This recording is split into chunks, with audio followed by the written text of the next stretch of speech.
اور یوں آ کے لیٹ گئیں اور میری طرف ان کے یوں سکڑ کے پیر رکھے تھے انہوں نے. دروازہ جو ٹوٹ گیا تھا تو وہاں سے اندر سے دھواں اور مٹی اور یہ کافی جو بلڈ وغیرہ آیا. تو جب دیکھا کہ دھواں بھرا, جب دھواں چھٹا تو میں یوں مڑ کے دیکھتا ہوں کہ بیوی کے یہاں سے بلڈ آ رہا ہے. تو میں نے پیچھے صفدر عباسی کو کہا کہ دیکھو بیوی کے خون بہ رہا ہے. اس کے بعد صفدر نے آوازیں دینا شروع کی. بیوی کی نہ کوئی آواز تھی نہ بیوی کی کوئی موومنٹ تھی, کچھ نہیں تھا. اس وقت بیوی نے کچھ کہا, کوئی لفظ؟ کچھ نہیں, کوئی صفدر عباسی صاحب کا بیان اس رپورٹ میں یہ ہے کہ ہی نیو کہ محترمہ بے نظیر بھٹو اب اس دنیا میں نہیں ہے, مگر ٹینشن کریٹ کرنے کے لیے. جی میرا بھی خیال تھا کہ محترمہ جو ہے وہ اس وقت زندہ نہیں ہے, اور کیونکہ نہ کوئی موومنٹ تھی نہ کچھ تھا. صفدر نے نبض پہ ہاتھ رکھ کے دیکھا تو اس نے کہا نبض نہیں چل رہی. مجھ سے اخبار والے ٹیلی ویژن والے فون پہ پوچھ رہے تھے تو میں نے کہا کہ دعا کرو, زخمی ہوئی ہیں, اللہ خیر کرے. اس وقت وہ گاڑی کے اندر موجود تھیں جب آپ لوگ آ کے لے کے نکلے؟ جی گاڑی کے اندر تو ہم لے کے چلے گئے. پھر جب یہ خبر ہوئی کہ وہ زخمی ہوئے ہیں, اس کے بعد جو ٹیلی ویژن اور ان کے فونیں آنے شروع ہو گئیں. میں نے کہا کہ میں نہیں کہہ سکتا کہ وہ زندہ ہے یا نہیں, کہ I knew from heart of my heart کہ نہیں محترمہ ہمارے پاس نہیں ہے. لیکن میں نے کہا جب تک آفیشیل اناؤنسمنٹ نہ ہو تو میرا کہنا مناسب نہیں ہے.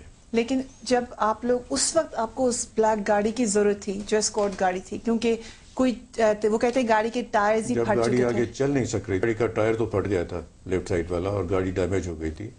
جب ہاسپٹل کی طرف ہم نے یو ٹرن مارا تو ڈرائیور نے کہا کہ اب گاڑی نہیں چل سکتی. I'm so sorry, میں اس موقع پہ آپ سے وقفے کے لیے بریک لینا چاہ رہی ہوں, لیکن ہم یہیں سے بات کریں گے کہ جب محترمہ کی گاڑی کے اوپر اٹیک ہوتا ہے اور یو ٹرن لیتے ہیں اس کے ٹائر پنکچر ہو چکے تھے, تو پھر آگے کیا ہوا؟ ہم یہ باتیں مخدوم امین فہیم صاحب سے پوچھ رہے ہیں, دیکھتے رہے اسلام آباد سے.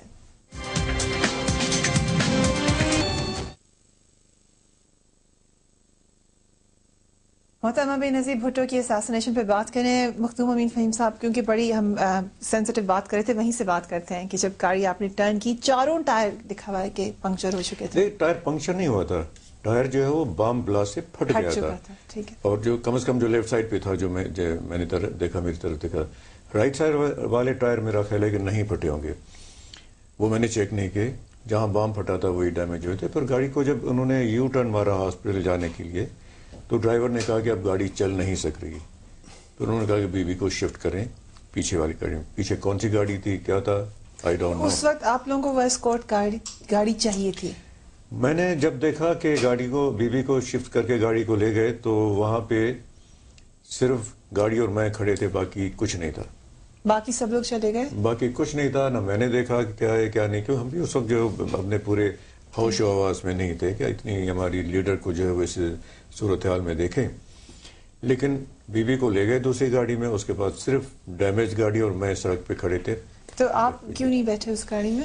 کیونکہ مجھے پتا تھا کہ بیوی کو فل سیٹ چاہیے, اس کو لٹانا ہوگا.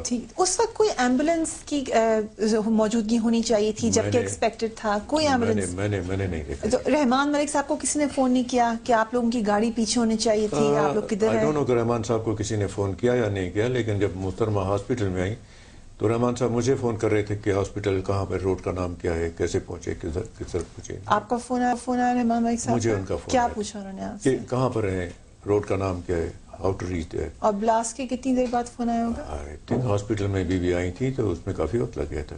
تو جب آپ ہاسپٹل میں پہنچ چکے تھے تب فون آیا؟ جب ہاسپٹل میں تھی تو. اس سے پہلے کوئی فون نہیں آیا؟ مجھے کو نہیں آیا, کسی اور کو آیا ہوگا تو بات ہے. اور اس کے علاوہ ایک اور جو کوشچن اس میں, ٹھیک ہے آپ نے پورا اکاؤنٹ ہمیں بتا دیا, آپ باہر تھے اس واقعے میں جو سامنے اندر سے دیکھا, باہر سے کیا دیکھا؟ میں بلکہ فوٹوگرافس دکھا دیتی ہوں.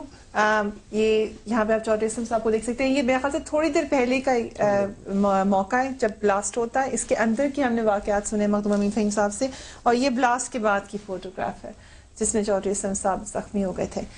آپ بتائیے گا. ہوا یہ تھا کہ جب ہم گیٹ کے باہر آئے نا, لیفٹ راستہ ہمارا جانا تھا, تو ہم نے دیکھا تو وہاں آفیشیل کی 2 گاڑیاں کھڑی, راستہ بند کیا ہوا تھا انہوں نے ٹوٹل. گارڈن کال والی روڈ بند کی تھی جہاں ہم نے جانا تھا, جو ایڈمنسٹریشن سے طے تھا ہمارا کہ ہم وہاں سے نکل کے گوال منڈی سے صدر سے ایئرپورٹ سے اسلام آباد پہنچنا تھا, وہ بند تھا. تو گاڑی جو ہے نا رائٹ ٹرن کر رہی تھی وہاں سے ایسے, جب ٹرن کر رہی تھی تو وہ 40-45 بندے جنہوں نے گتے پکڑے ہوئے ہیں, کبھی بھی آپ دیکھیں اس میں گتے والے لوگ ہیں. وہ ہماری پارٹی میں کبھی گتے والا یہ اس قسم کا کبھی نہیں بنا. وہ بی بی کے گتے, ان کی فوٹو نہیں تھی, اس میں لکھا ہوا تھا کچھ, وہ ہمارے بندے نہیں تھے.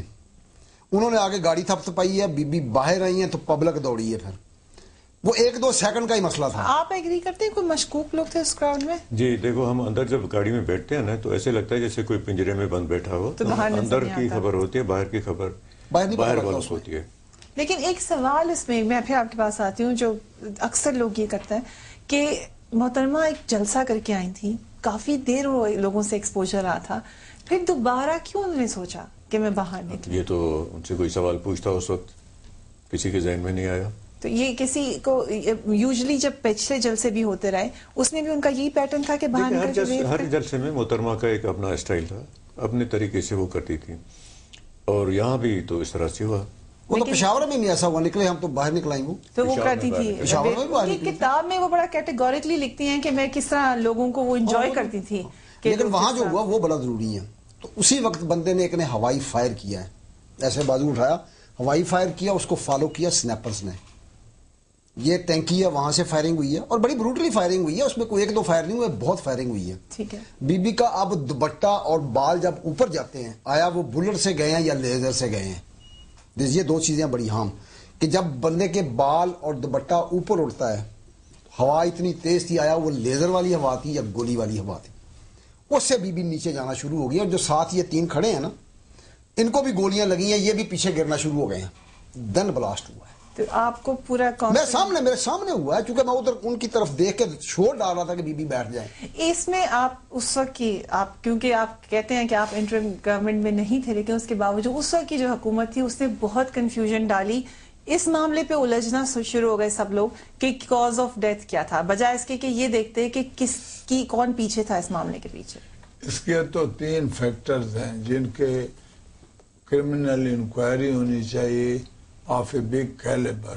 میں نے آپ سے صاحب اس لیے سوال پوچھا تھا کہ آپ نے پرویز مشرف صاحب کو پرسنل کیپیسٹی میں کہا کہ ہونا چاہیے. نہیں, میں ادھر نہیں جاؤں گا, میں ادھر آؤں گا کہ چیف منسٹر جو پنجاب کا تھا, لا اینڈ آرڈر سچویشن مخدوم صاحب بھی مانیں گے ہمیشہ ذمہ داری ہوتی ہے پروونشل گورنمنٹ کی. He was responsible. Provincial government federal government ایک ہی party. No. In law, it is must that the protection should be there. نہیں, مجھے آپ بات سنیں تو صحیح نا, اس کو بتنگڑ نہ بنائیں. یہ basically law and order situation is controlled by the provincial government and then by the personal security and chief advisor. They should be investigated. بالکل بجا فرمانے, لیکن 22 اکتوبر کو خط لکھا فیڈرل گورنمنٹ نے پروونشل گورنمنٹ کو انٹیریئر منسٹر ریفیوز کیا جیمر دینے سے, جیمر دینے سے ریفیوز کیا. جیمر دینے سے کیا ہوگا. آپ تیسری بات تو سنیں, election commission was bound to give are the full protection along with the provincial government اور سیکیورٹی مہیا کرنا ان کے فرائض میں تھا. She was the only leader in the country. اچھا ٹھیک ہے, آپ یہ کہہ رہے ہیں کہ وہ فیڈرل گورنمنٹ کے مینڈیٹ نہیں تھا. مخدوم صاحب, آپ ان کمیونیکیشن میں جو محترموں اور پرویز مشرف صاحب کے درمیان میں رہی ہیں, بڑا پیوٹل رول رہا آپ کا. سیکیورٹی ڈسکس ہوتی تھی اس کے اندر؟ دیکھیں, محترمہ کی طرف سے اور جنرل مشرف صاحب کی طرف سے کبھی کبھی ان کی ٹیم بات کرتی تھی, کبھی ڈائریکٹ بات. میرا خیال ہے کہ محترمہ کا اور مشرف کا کوئی 1 ہی یا 2 ہی یا بہت ہی کم ملاقاتیں ڈائریکٹ ہوئی ہوں گی. پہلی ملاقات ان کی ہوئی تھی ابو دھابی میں, جو مجھے محترمہ نے بلایا تھا کہ آپ چلو میرے ساتھ. میں دبئی گیا, اور جب جانے لگے تو اس وقت مجھے کہا گیا کہ آپ, محترمہ نے نہیں کہا, رحمان صاحب نے کہا کہ ابھی وہاں پر جو ہے وہ یہ طے ہوا ہے کہ آپ دبئی میں ہی رکیں گے. میں ٹھیک ہے, میں رکا, مجھے کوئی جانے کا شوق نہیں ہے.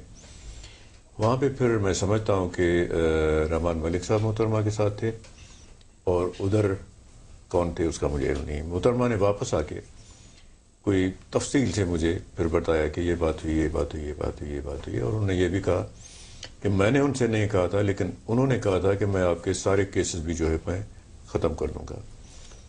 اور ان کا خیال تھا کہ محترمہ جو ہے وہ الیکشن کے بعد آئیں, اور محترمہ کا خیال تھا کہ وہ الیکشن سے پہلے آئیں گی.